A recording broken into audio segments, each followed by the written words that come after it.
Hello दोस्तों, नमस्कार। आज आप सुनेंगे मुंशी प्रेमचंद की कहानी पंच परमेश्वर। जुम्मन शेख और अलगू चौधरी में गाढ़ी मित्रता थी। साझे में खेती होती थी, कुछ लेन देन भी साझा था। एक को दूसरे पर अटल विश्वास था। जुम्मन जब हज करने गए थे तब अपना घर अलगू को सौंप गए थे, और अलगू जब कभी बाहर जाते तो जुम्मन पर अपना घर छोड़ देते थे। उनमें न खान पान का व्यवहार था, न धर्म का नाता, केवल विचार मिलते थे। मित्रता का मूल मंत्र भी यही है। इस मित्रता का जन्म उसी समय हुआ जब दोनों मित्र बालक ही थे, और जुम्मन के पूज्य पिता जुमराती उन्हें शिक्षा प्रदान करते थे। अलगू ने गुरुजी की बहुत सेवा की थी, खूब रकाबियाँ मांजी, खूब प्याले धोए। उनका हुक्का एक क्षण के लिए भी विश्राम न ले पाता था, क्योंकि प्रत्येक चिलम अलगू को आधा घंटे तक किताबों से अलग कर देती थी। अलगू के पिता पुराने विचारों के मनुष्य थे। उन्हें शिक्षा की अपेक्षा गुरु की सेवा शुश्रूषा पर अधिक विश्वास था।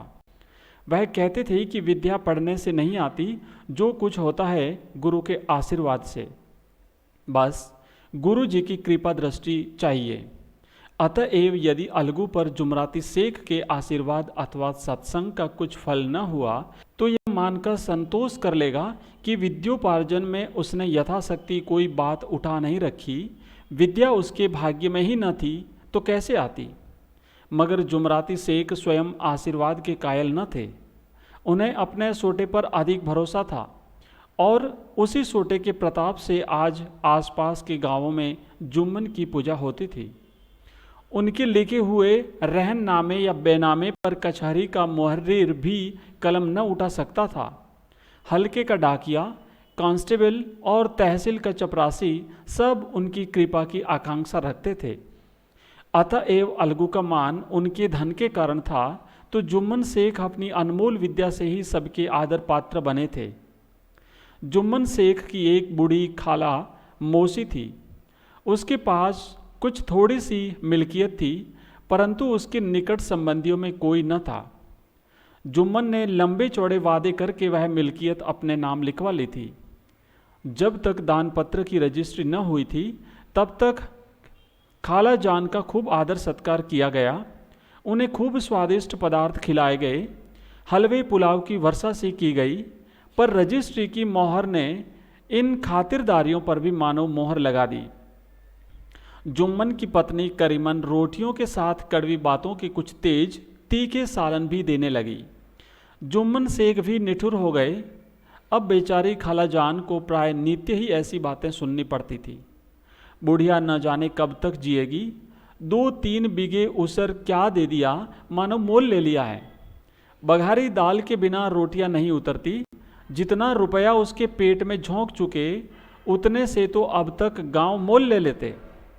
कुछ दिन खाला जान ने सुना और सहा, पर जब न सहा गया तब जुम्मन से शिकायत की। जुम्मन ने स्थानीय कर्मचारी गृह स्वामी के प्रबंध में दखल देना उचित न समझा। कुछ दिन तक और यूं ही रोध होकर काम चलता रहा। अंत में एक दिन खाला ने जुम्मन से कहा, बेटा, तुम्हारे साथ मेरा निर्वाह न होगा। तुम मुझे रुपए दे दिया करो, मैं अपना पका खा लूँगी। जुम्मन ने धृष्टता से उत्तर दिया, रुपए कहाँ यहाँ फलते हैं। खाला ने नम्रता से कहा, मुझे कुछ रुका सुखा चाहिए भी कि नहीं। जुम्मन ने गंभीर स्वर से जवाब दिया, तो कोई ये थोड़े ही समझा था कि तुम मौत से लड़कर आई हो। खाला बिगड़ गई। उन्होंने पंचायत करने की धमकी दी। जुम्मन हंसे। जिस तरह कोई शिकारी हिरन को जाल में फंसता देखकर मन ही मन हंसता है, वह बोले, हाँ जरूर पंचायत करो, फैसला हो जाए। मुझे भी यह रात दिन की खटखट पसंद नहीं। पंचायत में किसकी जीत होगी, इस विषय में जुम्मन को कुछ भी संदेह न था। आसपास के गांव में ऐसा कौन था जो उसके अनुग्रहों का ऋणी न हो। ऐसा कौन था जो उसको शत्रु बनाने का साहस कर सके। किसमें इतना बल था जो उसका सामना कर सके। आसपास के फरिश्ते तो पंचायत करने आएंगे नहीं। इसके बाद कई दिन तक बूढ़ी खाला हाथ में एक लकड़ी लिए आसपास के गांवों में दौड़ती रही। कमर झुककर कमान हो गई थी। एक एक पग चलना दुभर था, मगर बात आ पड़ी थी, उसका निर्णय करना जरूरी था। बिरला ही कोई भला आदमी होगा जिसके सामने बुढ़िया ने दुख के आंसू न बहाए हो। किसी ने तो यों ही ऊपरी मन से हूँ हाँ करके टाल दिया और किसी ने इस अन्याय पर जमाने को गालियां दी। कहा, कब्र में पांव लटके हुए हैं, आज मरे कल दूसरा दिन, पर हवस नहीं मानती। अब तुम्हें क्या चाहिए? रोटी खाओ और अल्लाह का नाम लो। तुम्हें अब खेती बाड़ी से क्या काम है? कुछ ऐसे सज्जन भी थे जिन्हें हास्य रस के रसास्वादन का अच्छा अवसर मिला। झुकी हुई कमर, पोपला मुंह, सन कैसे बाल, इतनी सामग्री एकत्र हो तब हंसी क्यों ना आए। ऐसे न्यायप्रिय, दयालु, दीन वत्सल पुरुष बहुत कम थे जिन्होंने उस अबला के दुखड़े को गौर से सुना हो और उसको सांत्वना दी हो। चारों ओर से घूम घाम कर बेचारी अलगू चौधरी के पास आई, लाठी पटक दी और दम लेकर बोली, बेटा तुम भी दम भर के लिए मेरी पंचायत में चले आना। अलगू, मुझे बुलाकर क्या करोगी? कई गांव के आदमी तो आएंगे ही। खाला, अपनी विपद तो सबके आगे रो आई, अब आने न आने का अख्तियार उनको है। अलगू, यूं आने को आ जाऊंगा मगर पंचायत में मुंह न खोलूंगा। खाला, क्यों बेटा? अलगू, अब इसका क्या जवाब दूं? अपनी खुशी, जुम्मन मेरा पुराना मित्र है, उससे बिगाड़ नहीं कर सकता। खाला, बेटा क्या बिगाड़ के डर से ईमान की बात ना कहोगे? हमारे सोए हुए धर्म ज्ञान की सारी संपत्ति लूट जाए तो उसे खबर नहीं होती, परंतु ललकार सुनकर वह सचेत हो जाता है, फिर उसे कोई जीत नहीं सकता। अलगू इस सवाल का कोई उत्तर न दे सका, पर उसके हृदय में ये शब्द गूंज रहे थे, क्या बिगाड़ के डर से ईमान की बात ना कहोगे? संध्या समय एक पेड़ के नीचे पंचायत बैठी। शेख जुम्मन ने पहले से ही फर्श बिछा रखा था। उन्होंने पान, इलायची, हुक्के, तंबाकू आदि का प्रबंध भी किया था। हाँ, वह स्वयं अलबत्ता अलगू चौधरी के साथ जरा दूर पर बैठे हुए थे। जब पंचायत में कोई आ जाता था तब दबे पांव हुए सलाम का स्वागत करते थे। जब सूर्य अस्त हो गया और चिड़ियों की कलरव युक्त पंचायत पेड़ों पर बैठी, तब यहाँ भी पंचायत शुरू हुई। फर्श की एक एक अंगुल जमीन भर गई, पर अधिकांश दर्शक ही थे। निमंत्रित महाशयों में से केवल वे ही लोग पधारे थे जिन्हें जुम्मन से अपनी कुछ कसर निकालनी थी। एक कोने में आग सुलग रही थी, नई ताबड़तोड़ चिलम भर रहा था। यह निर्णय करना असंभव था कि सुलगते हुए उपलों से अधिक धुआं निकलता है या चिलम के दमों से। लड़के इधर उधर दौड़ रहे थे, कोई आपस में गाली गलौज करते और कोई रोते थे। चारों तरफ कोलाहल मच रहा था। गांव के कुत्ते इस जमाव को भोज समझकर झुंड के झुंड जमा हो गए थे। पंच लोग बैठ गए तो बूढ़ी खाला ने उनसे विनती की, पंचों, आज 3 साल हुए मैंने अपनी सारी जायदाद अपने भांजे जुम्मन के नाम लिख दी थी। इसे आप लोग जानते ही होंगे। जुम्मन ने मुझे ताहयात रोटी कपड़ा देना कबूल किया। साल भर तो मैंने इसके साथ रोध होकर काटा, पर अब रात दिन का रोना नहीं सहा जाता। मुझे न पेट की रोटी मिलती है न तन का कपड़ा। बेबस बेवा हूँ, कचहरी दरबार नहीं कर सकती। तुम्हारे सिवा और किसको अपना दुख सुनाऊं? तुम लोग जो राह निकाल दो उसी राह पर चलो। अगर मुझ में कोई ऐब देखो तो मेरे मुंह पर थप्पड़ मारो। जुम्मन में बुराई देखो तो उसे समझाओ, क्यों एक बेबस की आह लेता है। मैं पंचों का हुक्म सिर माथे पर चढ़ाऊंगी। रामधन मिश्र, जिनके कई असामियों को जुम्मन ने अपने गांव में बसा लिया था, बोले जुम्मन मियाँ, किसे पंच बदते हो? अभी से इसका निपटारा कर लो, फिर जो कुछ पंच कहेंगे वही मानना पड़ेगा। जुम्मन को इस समय सदस्यों में विशेषकर वे ही लोग दिख पड़े जिनसे किसी न किसी कारण उसका वैमनस्य था। जुम्मन बोले, पंचों का हुक्म अल्लाह का हुक्म है। खाला जान जिसे चाहे उसे बदे, मुझे कोई उज्र नहीं। खाला ने चिल्लाकर कहा, अरे अल्लाह के बंदे, पंचों का नाम क्यों नहीं बता देता? कुछ मुझे भी तो मालूम हो। जुम्मन ने क्रोध से कहा, अब इस वक्त मेरा मुंह न खुलवाओ। तुम्हारी बन पड़ी है, जिसे चाहो पंच बदो। खालाजान जुम्मन के आक्षेप को समझ गई। वह बोली, बेटा खुदा से डरो। पंच न किसी के दोस्त होते हैं न किसी के दुश्मन। कैसी बात कहते हो? और तुम्हारा किसी पर विश्वास न हो तो जाने दो। अलगू चौधरी को तो मानते हो? लो, मैं उन्हीं को सरपंच बदती हूँ। जुम्मन शेख आनंद से फूल उठे, परंतु भावों को छिपाकर बोले, अलगू ही सही, मेरे लिए जैसे रामधन वैसे अलगू। अलगू इस झमेले में फंसना नहीं चाहते थे। वे कन्नी काटने लगे, बोले, खाला, तुम जानती हो कि मेरी जुम्मन से गाढ़ी दोस्ती है। खाला ने गंभीर स्वर में कहा, बेटा, दोस्ती के लिए कोई अपना ईमान नहीं बेचता। पंच के दिल में खुदा बसता है। पंचों के मुंह से जो बात निकलती है वह खुदा की तरफ से निकलती है। अलगू चौधरी सरपंच हुए। रामधन मिश्र और जुम्मन के दूसरे विरोधियों ने बुढ़िया को मन में बहुत कोसा। अलगू चौधरी बोले, शेख जुम्मन, हम और तुम पुराने दोस्त हैं। जब काम पड़ा तुमने हमारी मदद की है और हम भी जो कुछ बन पड़ा तुम्हारी सेवा करते रहे हैं। मगर इस समय तुम और बूढ़ी खाला दोनों हमारी निगाह में बराबर हो। तुमको पंचों से जो कुछ अर्ज करनी हो करो। जुम्मन को पूरा विश्वास था कि अब बाजी मेरी है। अलगू यह सब दिखावे की बातें कर रहा है। अतएव शांत चित होकर बोले, पंचों, 3 साल हुए खाला जान ने अपनी जायदाद मेरे हिब्बा कर दी थी। मैंने उन्हें ताहयात खाना कपड़ा देना कबूल किया था। खुदा गवाह है, आज तक मैंने खाला जान को कोई तकलीफ नहीं दी। मैं उन्हें अपनी माँ के समान समझता हूँ। उनकी खिदमत करना मेरा फ़र्ज़ है। मगर औरतों में जरा अनबन रहती हैं, उसमें मेरा क्या बस है। खाला जान मुझसे माहवार खर्च अलग मांगती है।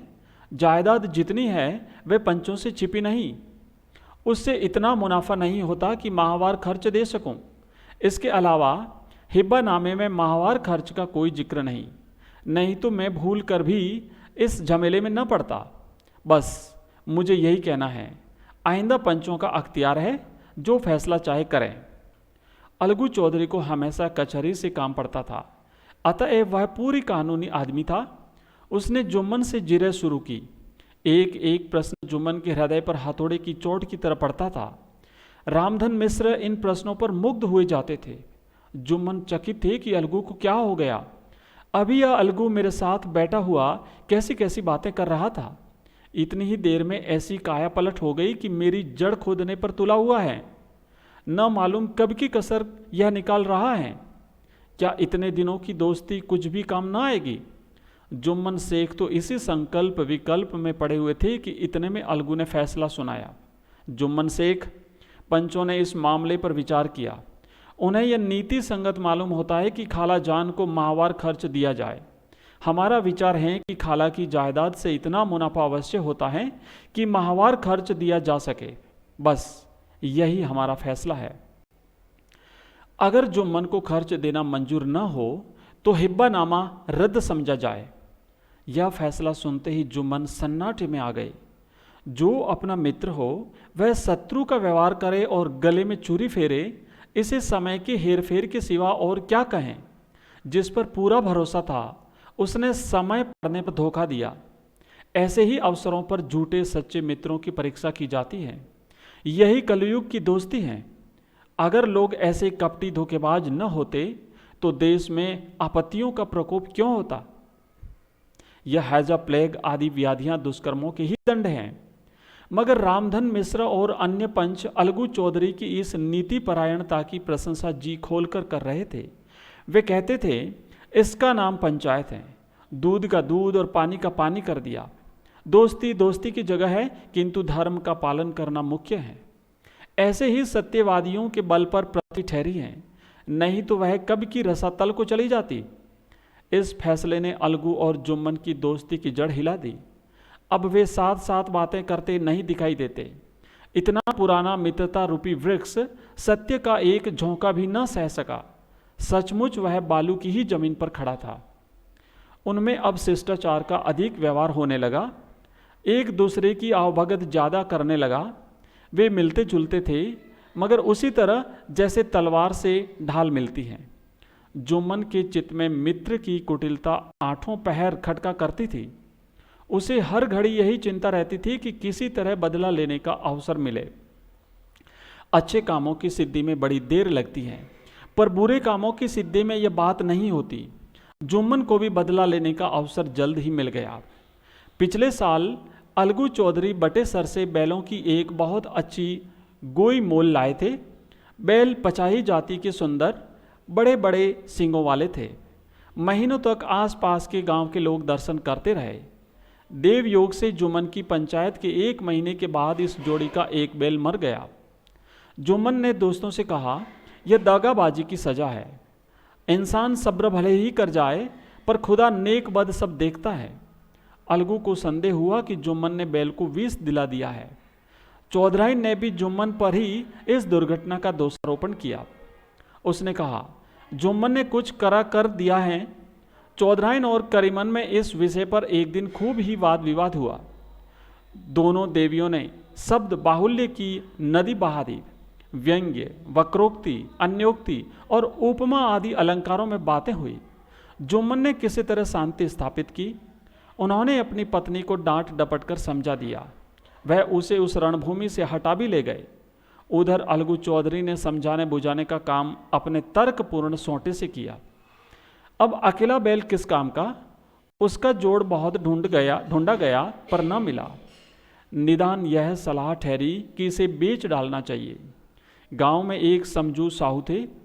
वह इक्का गाड़ी हाँकते थे। गांव के गुड़ घी लाद कर मंडी ले जाते, मंडी से तेल नमक भर लाते और गांव में बेचते। इस बैल पर उनका मन लहराया। उन्होंने सोचा, यह बैल हाथ लगे तो दिन भर में बेखटके 3 खेप हो। आजकल तो एक ही खेप में लाले पड़ रहे हैं। बैल देखा, गाड़ी में दौड़ाया, बाल भोरी की पहचान कराई, मोल तोल किया और उसे लाकर द्वार पर बांध ही दिया। 1 महीने में दाम चुकाने का वादा ठहरा। चौधरी को भी गरज थी ही, घाटे की परवाह न थी। समझू साहू ने नया बैल पाया तो लगे उसे रगेदने। वह दिन में 3-3, 4-4 खेपे करने लगे। न चारे की फिक्र थी न पानी की, बस खेपों से काम था। मंडी ले गए, वहाँ कुछ सूखा भूसा सामने डाल दिया। बेचारा जानवर अभी दम भी न लेने पाया था कि फिर जोत दिया। अलगू चौधरी के घर था तो चैन की बंसी बजती थी। बेलराम छठे छमाही कभी बहली में जोते जाते थे। खूब उछलते कूदते और कोसों तक दौड़ते चले जाते थे। वहाँ बैलराम का रातीब था। साफ पानी, दली हुई अरहर की दाल और भूसे के साथ खली, और यही नहीं, कभी कभी घी का स्वाद भी चखने को मिल जाता था। शाम सवेरे एक आदमी खरहरे करता, पोंछता और सहलाता था। कहाँ वह सुख चैन, कहाँ यह 8 पहर की खपत। महीने भर ही में वह पीस सा गया। इक्के का जुआ देखते ही उसका लहू सूख जाता। एक एक पग चलना दूभर था। हड्डियां निकल आई थी, पर था वही पानीदार। मार की बर्दाश्त न थी। एक दिन चौथी खेप में साहू जी ने दूना बोझ लादा।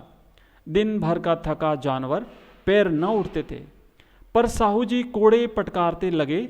बस फिर क्या था, बैल कलेजा तोड़कर चला। कुछ दूर दौड़ा और चाहा कि जरा दम ले लो, पर साहू जी को जल्द पहुंचने की फिक्र थी। अतएव उन्होंने कई कोड़े बड़ी निर्दयता से पटकारे। बैल ने एक बार फिर जोर लगाया, पर अब की बार शक्ति ने जवाब दे दिया। वह धरती पर गिर पड़ा और ऐसा गिरा कि फिर न उठा। साहू जी ने बहुत पीटा, टांग पकड़कर खींचा, नथनों में लकड़ी ठूंस दी, पर कहीं मृतक भी उठ सकता है। तब साहू जी को कुछ शक हुआ। उन्होंने बैल को गौर से देखा, खोल कर अलग किया और सोचने लगे कि गाड़ी कैसे घर पहुंचे।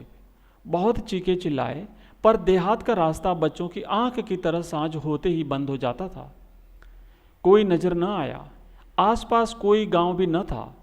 मारे क्रोध के उन्होंने मरे हुए बैल पर और दुर्रे लगाए और कोसने लगे। अब आगे, तुझे मरना ही था तो घर पहुंचकर मरता। ससुरा बीच रास्ते में ही मर रहा। अब गाड़ी कौन खींचे। इस तरह साहू जी खूब जले भुने। कई बोरे गुड़ और कई पीपे घी उन्होंने बेचे थे।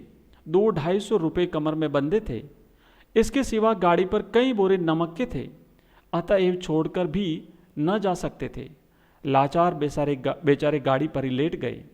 वहीं रत जगह करने की ठान ली। चिलम पी, गाया, फिर हुक्का पिया। इस तरह साहू जी आधी रात तक नींद को बहलाते रहे। अपनी जान में तो वह जागते ही रहे, पर पो फटते ही जो नींद टूटी और कमर पर हाथ रखा तो थैली गायब। घबरा कर इधर उधर देखा तो कई कनस्तर तेल भी न दरद। अफसोस में बेचारे ने सिर पीट लिया और पछाड़ खाने लगा। प्रातःकाल रोते बिलखते घर पहुंचे। साहुआइन ने जब यह बुरी सुनावनी सुनी तब पहले तो रोई, फिर अलगू चौधरी को गालियां देने लगी। निगुड़े ने ऐसा कुलचनी बैल दिया कि जन्म भर की कमाई लूट गई। इस घटना को हुए कई महीने बीत गए। अलगू जब अपने बैल के दाम मांगते तब साहू और साहुआइन दोनों झल्लाते हुए कुत्ते की तरह चढ़ बैठते और अंड बंड बकने लगते। वाह, यहाँ तो सारे जन्म की कमाई लुट गई, सत्यानाश हो गया, इन्हें दामों की पड़ी है। मुर्दा बैल दिया था, उस पर दाम मांगने चले हैं। आंखों में धूल झोंक दी, सत्यानाशी बैल गले बांध दिया। हमें निरा पोंगा ही समझ लिया है। हम भी बनिए के बच्चे हैं, ऐसे बुद्धू कहीं और होंगे। पहले जाकर किसी गड्ढे में मुंह धो आओ, तब दाम लेना। न जी मानता हो तो हमारा बैल खोल ले जाओ, महीना भर के बदले 2 महीना जोत लो, और क्या लोगे। चौधरी के अशुभ चिंतकों की कमी न थी। ऐसे अवसरों पर वे भी एकत्र हो जाते और साहू जी के बर्राने की पुष्टि करते। परंतु 150 रुपये से इस तरह हाथ धो लेना आसान न था। एक बार वह भी गर्म पड़े। साहू जी बिगड़कर लाठी ढूंढने घर में चले गए। अब साहुआइन ने मैदान लिया। प्रश्नोत्तर होते होते हाथापाई की नौबत आ पहुंची। साहुआइन ने घर में घुसकर किवाड़ बंद कर लिया। शोरगुल सुनकर गांव के भले मानस जमा हो गए। उन्होंने दोनों को समझाया, साहू जी को दिलासा देकर घर से निकाला। वह परामर्श देने लगे कि इस तरह से काम न चलेगा, पंचायत कर लो, जो कुछ तय हो जाए उसे स्वीकार कर लो। साहू जी राजी हो गए। अलगू ने भी हामी भर ली। पंचायत की तैयारियां होने लगी। दोनों पक्षों ने अपने अपने दल बनाने शुरू किए। इसके बाद तीसरे दिन उसी वृक्ष के नीचे पंचायत बैठी। वही संध्या का समय था। खेतों में कौवे पंचायत कर रहे थे। विवादग्रस्त विषय था यह कि मटर की फलियों पर उनका कोई स्वत्व है या नहीं, और जब तक ये प्रश्न हल न हो जाए तब तक वे रखवाले की पुकार पर अपनी अप्रसन्नता प्रकट करना आवश्यक समझते थे। पेड़ की डालियों पर बैठी सूक मंडली में यह प्रश्न छिड़ा हुआ था कि मनुष्यों को उन्हें बेमुरोवत कहने का क्या अधिकार है, जब उन्हें स्वयं अपने मित्रों से दगा करने में भी संकोच नहीं होता। पंचायत बैठ गई तो रामधन मिश्र ने कहा, अब देरी क्या है, पंचों का चुनाव हो जाना चाहिए। बोलो चौधरी, किस किस को पंच बदते हो। अलगू ने दीन भाव से कहा, समझू साहू ही चुन लें। समझू खड़े हुए और कड़क कर बोले, मेरी ओर से जुम्मन शेख। जुम्मन का नाम सुनते ही अलगू चौधरी का कलेजा धक धक करने लगा, मानो किसी ने अचानक थप्पड़ मार दिया हो। रामधनु अलगू के मित्र थे। वह बात को ताड़ गए। पूछा, क्यों चौधरी, तुम्हें कोई उज्र तो नहीं। चौधरी ने निराश होकर कहा, नहीं, मुझे क्या उज्र होगा। अपने उत्तरदायित्व का ज्ञान बहुधा हमारे संकुचित व्यवहारों का सुधार होता है। जब हम राह भूल कर भटकने लगते हैं तब यही ज्ञान हमारा विश्वसनीय पथ प्रदर्शक बन जाता है। पत्र संपादक अपनी शांति कुटी में बैठा हुआ कितनी धृष्टता और स्वतंत्रता के साथ अपनी प्रबल लेखनी से मंत्रिमंडल पर आक्रमण करता है, परंतु ऐसे अवसर आते हैं जब वह स्वयं मंत्रिमंडल में सम्मिलित होता है। मंडल के भवन में पग धरते ही उसकी लेखनी कितनी मर्मज्ञ, कितनी विचारशील, कितनी न्यायपरायण हो जाती है, इसका कारण उत्तरदायित्व का ज्ञान है। नव युवक युवावस्था में कितना उद्दंड रहता है, माता पिता उसकी ओर से कितने चिंतित रहते हैं। वे उसे कुल कलंक समझते हैं, परंतु थोड़े ही समय में परिवार का बोझ सिर पर पड़ते ही वह अव्यवस्थित चित्त उन्मुक्त युवक कितना धैर्यशील, कैसा शांत चित्त हो जाता है। यह भी उत्तरदायित्व के ज्ञान का फल है। जुम्मन शेख के मन में भी सरपंच का उच्च स्थान ग्रहण करते ही अपनी जिम्मेदारियों का भाव पैदा हुआ। उसने सोचा, मैं इस वक्त न्याय और धर्म के सर्वोच्च आसन पर बैठा हूँ। मेरे मुंह से इस समय जो कुछ निकलेगा वह देववाणी के सदृश है, और देववाणी में मेरे मनोविकारों का कदापि समावेश न होना चाहिए। मुझे सत्य से जो भर भी टालना उचित नहीं। पंचों ने दोनों पक्षों से सवाल जवाब करने शुरू किए। बहुत देर तक दोनों दल अपने अपने पक्ष का समर्थन करते रहे। इस विषय में तो सब सहमत थे कि समझू को बैल का मूल्य देना चाहिए, परंतु दो महाशय इस कारण रियायत करना चाहते थे कि बैल के मर जाने से समझू को हानि हुई। इसके प्रतिकूल दो सभ्य मूल के अतिरिक्त समझू को दंड भी देना चाहते थे, जिससे फिर किसी को पशुओं के साथ ऐसी निर्दयता करने का साहस न हो। अंत में जुम्मन ने फैसला सुनाया, अलगू चौधरी और समझू साहू, पंचों ने तुम्हारे मामले पर अच्छी तरह विचार किया। समझू को उचित है कि बैल का पूरा दाम दे। जिस वक्त उन्होंने बैल लिया उसे कोई बीमारी न थी। अगर उसी समय दाम दे दिए जाते तो आज समझू उसे फिर लेने का आग्रह न करते। बैल की मृत्यु केवल इस कारण हुई कि उससे बड़ा कठिन परिश्रम लिया गया और उसके दाने चारे का कोई अच्छा प्रबंध न किया गया। रामधन मिश्र बोले, समझू ने बैल को जानबूझकर मारा है, अतएव उसे दंड लेना चाहिए। जुम्मन बोले, यह दूसरा सवाल है, हमको इससे कोई मतलब नहीं। झगड़ू साहू ने कहा, समझू के साथ कुछ रियायत होनी चाहिए। जुम्मन बोले, यह अलगू चौधरी की इच्छा पर निर्भर है, यह रियायत करे तो उनकी भलमनसी।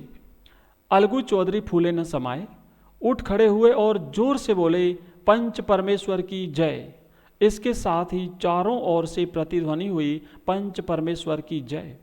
प्रत्येक मनुष्य जुम्मन की नीति को सराहता था।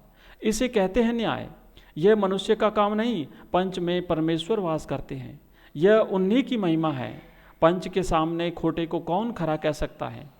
थोड़ी देर बाद जुम्मन अलगू के पास आए और उनके गले लिपटकर बोले, भैया, जब से तुमने मेरी पंचायत की थी तब से मैं तुम्हारा प्राण घातक शत्रु बन गया था, पर आज मुझे ज्ञात हुआ कि पंच के पद पर बैठकर न कोई किसी का दोस्त होता है न दुश्मन। न्याय के सिवा उसे और कुछ नहीं सूझता। आज मुझे विश्वास हो गया है कि पंच की जबान से खुदा बोलता है। अलगू रोने लगे। इस पानी से दोनों के दिलों का मैल धुल गया। मित्रता की मुरझाई हुई लता फिर से हरी हो गई। धन्यवाद।